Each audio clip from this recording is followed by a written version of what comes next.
Hey, you delicious and magical human. Welcome to episode 91.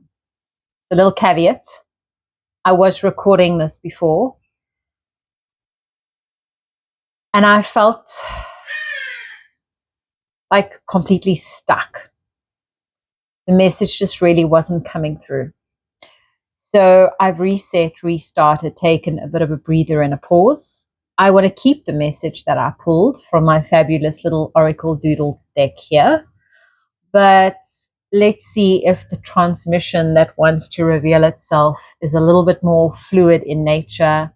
And if it's not, I'm going to keep it just short and to the point today. So today's message reads, be real, not perfect. Then observe who sticks around. And that's just the accompanying doodle for it. Definitely far from perfect, right? A little faded in the edges and a little bit bolder on the outside as that hardy-dar serenades us. Can you hear? Can you hear the ibis?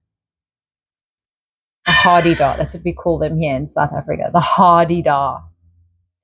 So yes, I just want to talk about this doodle and I guess see how it brings this quote to life. So within the center, you see that the lines are significantly less defined. And as the doodle starts to make its way out, it starts to become a little bit more powerful and a little bit more defined and perhaps even a little bit more dominant or powerful in nature. The hardy dog confirms this.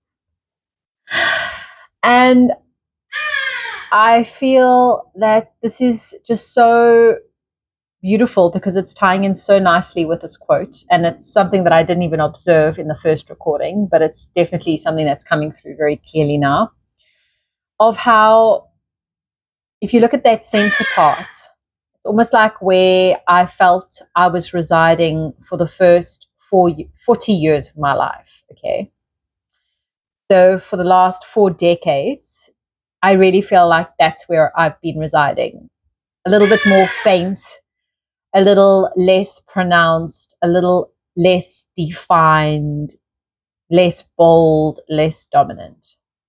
And as time has been rippling out, I feel that I've been stepping in to more of my authentic beingness.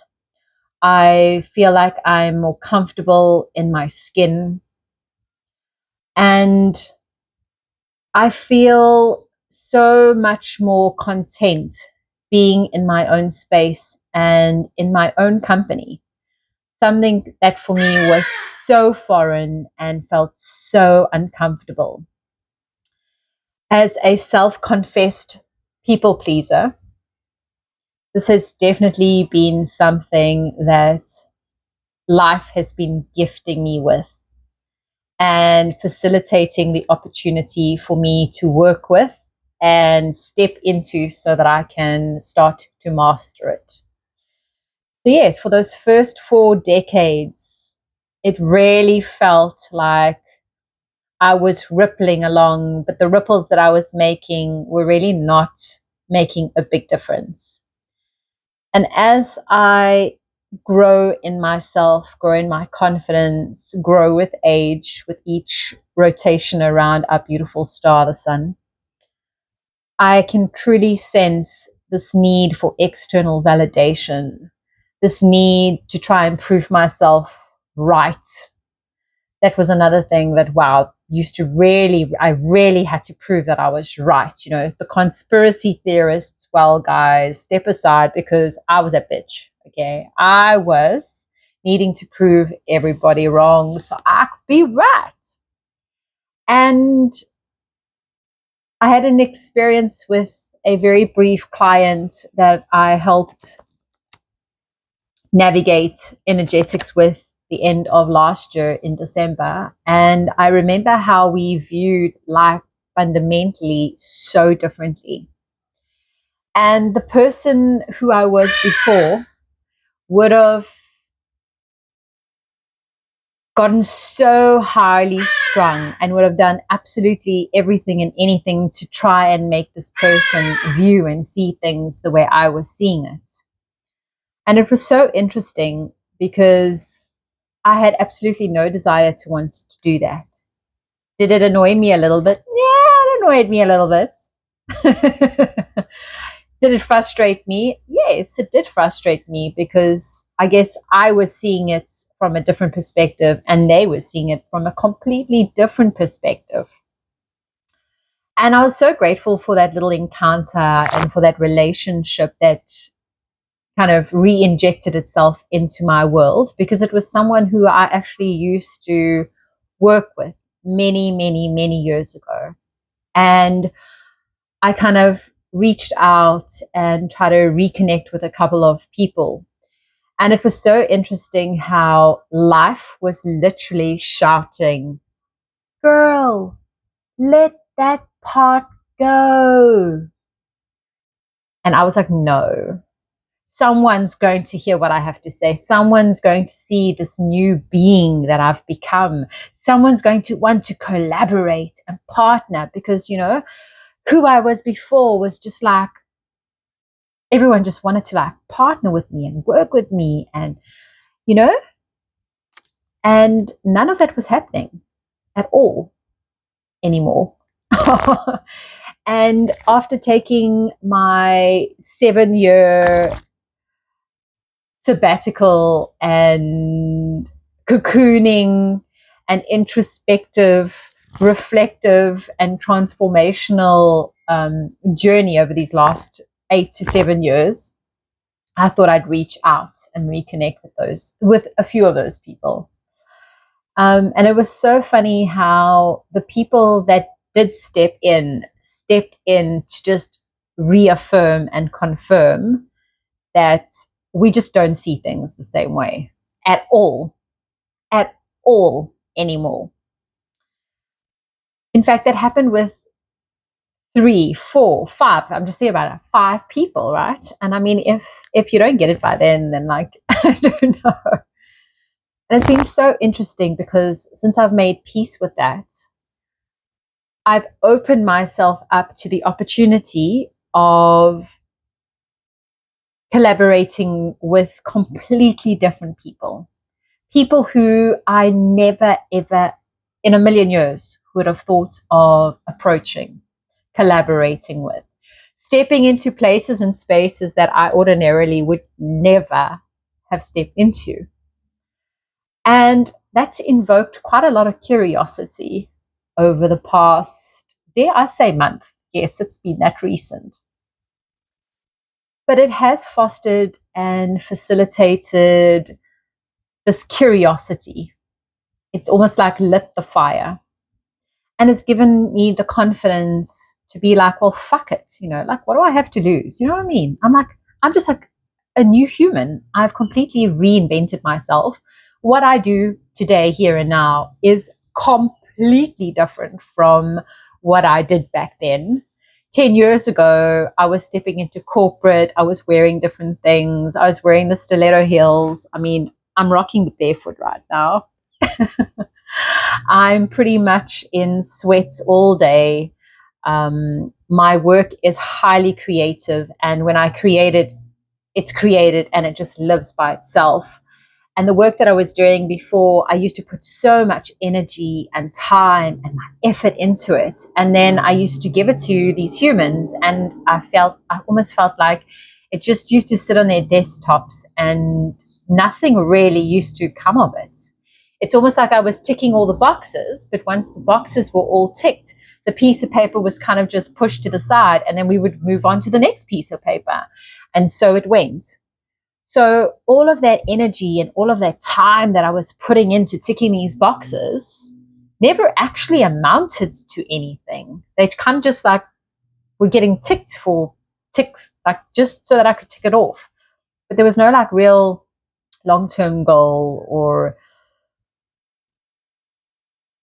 purpose that I was kind of like, working towards. Yeah, there were short-term goals, but nothing like substantial and meaty that I could like sink my teeth into and like reflect and go, wow, like very few of those moments. I had some amazing magical clients that did foster that, but they were, I could probably count it on like one finger, maybe two at a push. And yeah, for the most part, I guess I was just ticking those boxes. And I don't feel like I'm ticking those boxes anymore. I almost feel like life is giving me the opportunity to create those boxes. It's giving me the opportunity to just like be more creative and be more in my body and play a little bit more and be more intuitively led, and I use the energetics that I'm being fed to create stuff that would not only be for my purpose, but for other people's purpose or for their betterment, but in a way that is not for profit, or in a way that is not for KPIs or objectives or stuff like that, but like because people just want to really just better themselves. They want to get healthier. They want to be able to move their bodies more fluidly and easily. They want to be able to, remain calm in those moments of being highly anxious and stressed. And you can't really tick those things off in boxes, can you? It's almost like those things arrive when the person's ready, right? It like brings me back to that very famous quote of, when the teacher is ready, the student appears, and when the student is ready, the teacher appears. And I really feel like that's exactly where I've been over the past 10 years almost. And it's been fascinating to see who's stuck around. Very few stuck around. When you don't have the car and you don't have that same bank balance and you don't go to the same places and spaces that you used to.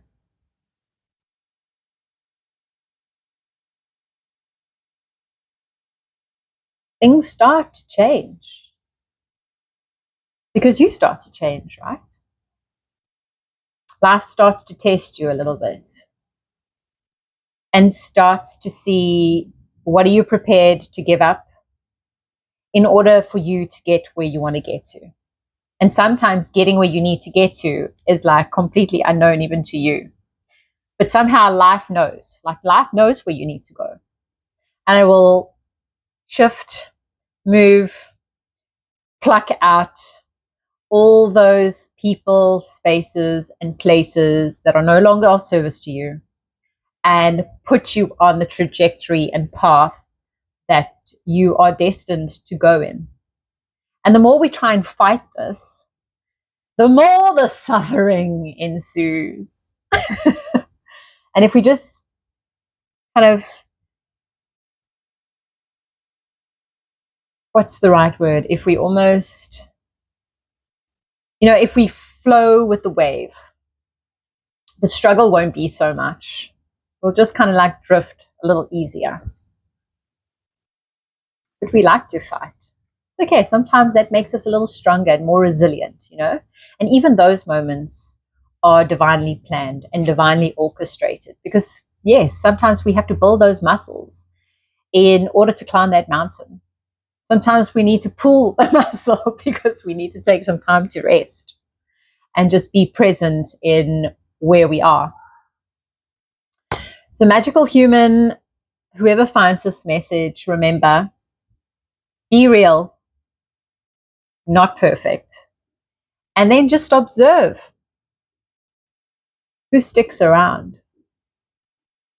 As always, continue to sow those seeds, allow for the flow and magic of life to find and guide you so that you may ultimately grow, illuminate, and glow. Until tomorrow's episode, stay wondrous, stay magical, and remember to keep your heart open. If it's open in a way that is energetically so powerful and illuminating, don't worry about anything coming and hurting that heart, because the energetics are just going to poof. push all of that stuff away. You got to feel it. You got to feel it deep, deep in the plums.